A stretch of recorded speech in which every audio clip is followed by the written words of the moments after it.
Hola, en este video conoceremos acerca del legado histórico de defensoras latinoamericanas para los derechos humanos.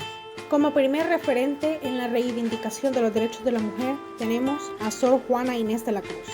De origen mexicano, nacida alrededor de 1648, considerada pionera en el cambio fundamental para los derechos de la mujer, fue una escritora y erudita quien tuvo dificultades para tener una educación, pero su interés por el saber logró que sus orígenes modestos no fueran un obstáculo para su formación.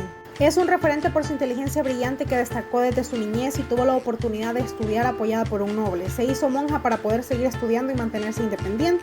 En su condición de mujer, Juana Inés solo tenía ante sí dos opciones socialmente respetables. Una, el matrimonio o segunda, la vida consagrada. El primero hubiera implicado el fin de su vida intelectual, mientras que el convento le permitía el orden y el sosiego necesario para dedicarse a sus estudios. Escribió numerosas obras claves del barroco hispano y situó a la mujer como la base de la razón en lugar de la pasión. Sin embargo, fue señalada que en su condición de mujer se dedique a escribir sobre asuntos profanos en lugar de escribir sobre la recta devoción. Entre 1690 y 1691, Sor Juana Inés escribe una carta conocida como Respuesta a Sor Filotea de la Cruz, donde defiende la dignidad del conocimiento y el derecho de las mujeres a la educación. Otra mujer destacada dentro de esta lista de defensoras es Prudencia Ayala, quien nació un 28 de abril de 1885. Fue una escritora y activista social salvadoreña que luchó por el reconocimiento de los derechos de las mujeres en El Salvador de 1930. Mujer indígena y pobre. Solo pudo ir a la escuela hasta el segundo grado porque su madre no podía seguir pagándola. En 1930 se convirtió en la primera mujer latina en postularse a la presidencia. Lo hizo orgullosa de ser una mujer humilde india salvadoreña, como dijo al lanzar su candidatura, y en un momento en el que las mujeres de su país todavía no podían votar. A los 12 años empezó a tener premoniciones que años después publicaría en el Diario de Occidente de Santa Ana. En sus páginas acertó con algunas profecías como la caída del Kaiser de Alemania en 1914, lo cual le valió su sobrenombre de Sibila Santanera. Ayala publicó poemas y artículos en los que promovía la Unión Centroamericana y la igualdad entre hombres y mujeres.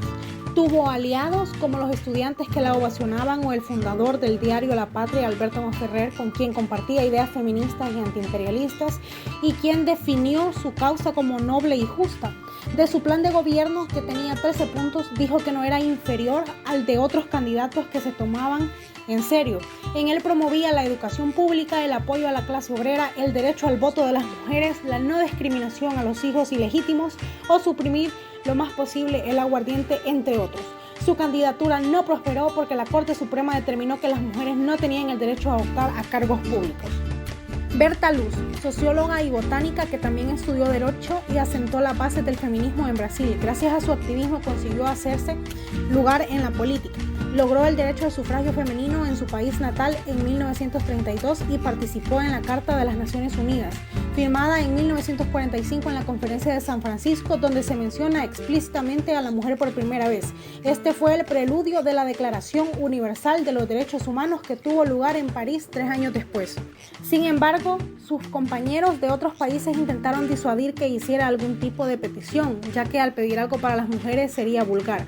Sin embargo, Lutz actuaba como ella consideraba oportuno. Además, se encontraba flaqueada por otras diplomáticas que entendían la importancia de mencionar los derechos de las mujeres en la carta, quienes ajenas a los consejos de los demás siguieron adelante con esta propuesta, como fueron Minerva Bernardino, quien fue una diplomática dominicana promotora de los derechos de las mujeres en el ámbito internacional y fue una de las 4 mujeres que firmaron la carta original de la Fundación de las Naciones Unidas en 1945.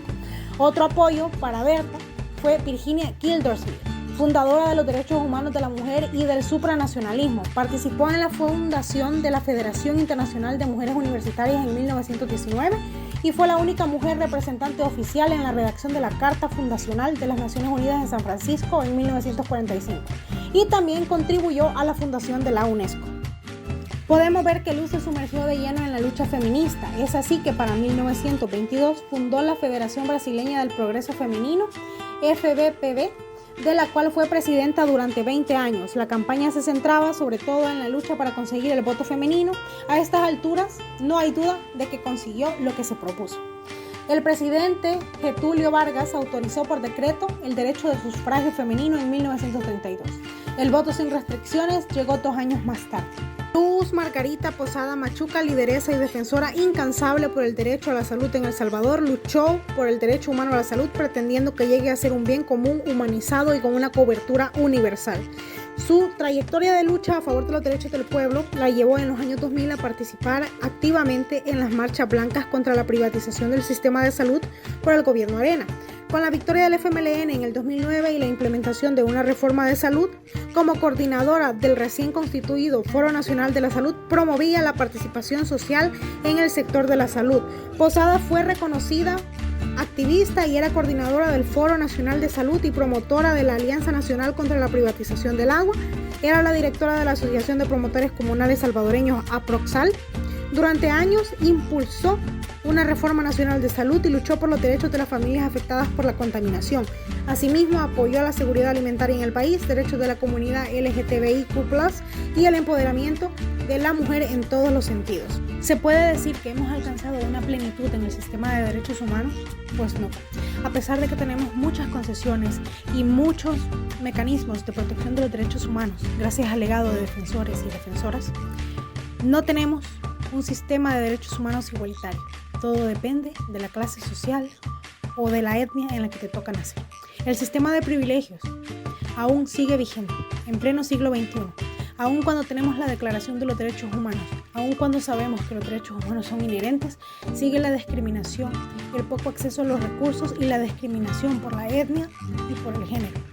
Es por ello que como estudiantes, como docentes y como personas que buscamos la igualdad social, debemos ser promotores y defensores de los derechos humanos.